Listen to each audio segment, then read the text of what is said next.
Hey, John Lee here. This is my video log, COVID-19 coronavirus update. It is Saturday, July 25th, 2020.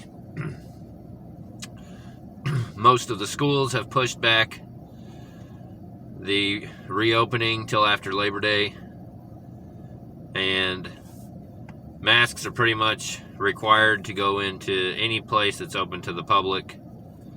We're seeing spikes and surges all across the country. Still record numbers in Florida. They're saying is worse than New York.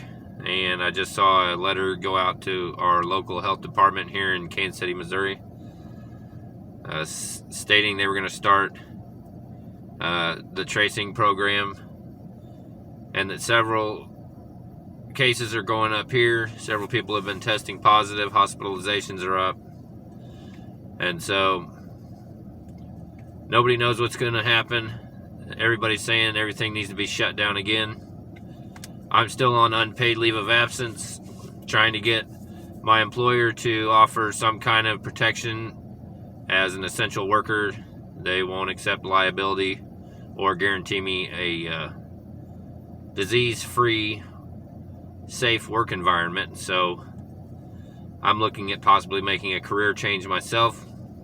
My thing is, how can we ask essential workers to sacrifice everything, themselves and the health of their families at home, without offering protection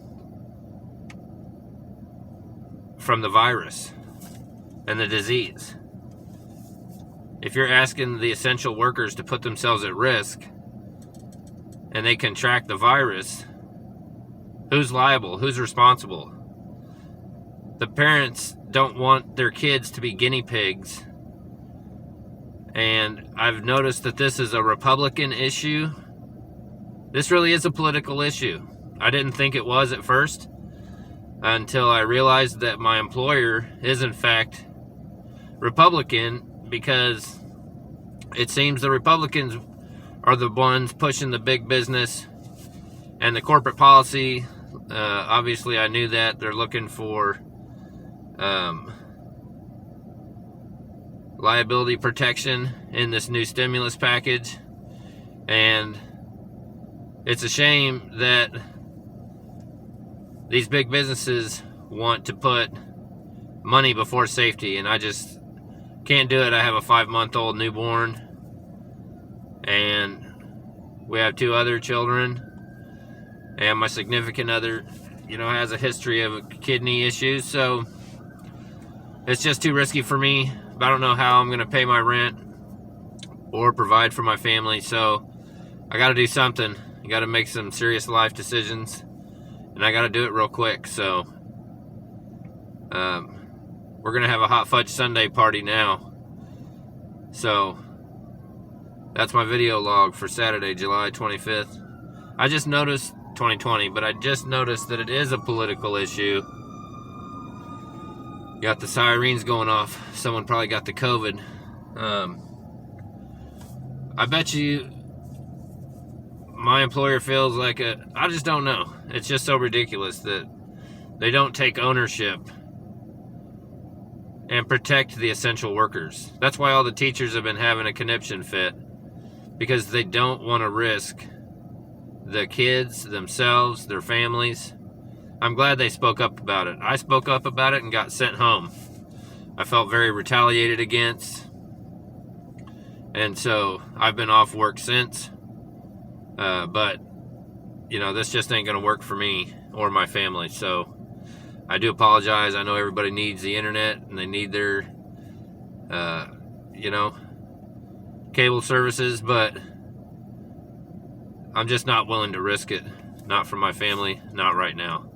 The thing is, no one ever asked me.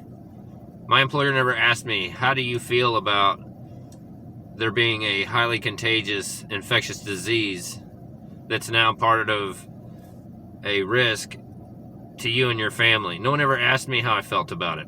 I never agreed to these type of work conditions. So, and parents and teachers didn't agree to put the kids and themselves and their families at risk either. So when we're not offering protection to the essential workers, how can we expect them to risk everything?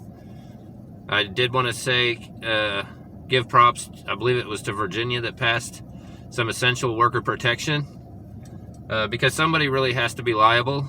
I mean, these are jobs that have to be done, but you can't just expect them to do it without having a conversation and getting their approval and guaranteeing them protection if something were to happen to themselves or their families. So this country needs to get their shit together, and the Republicans need to get their heads out of their asses.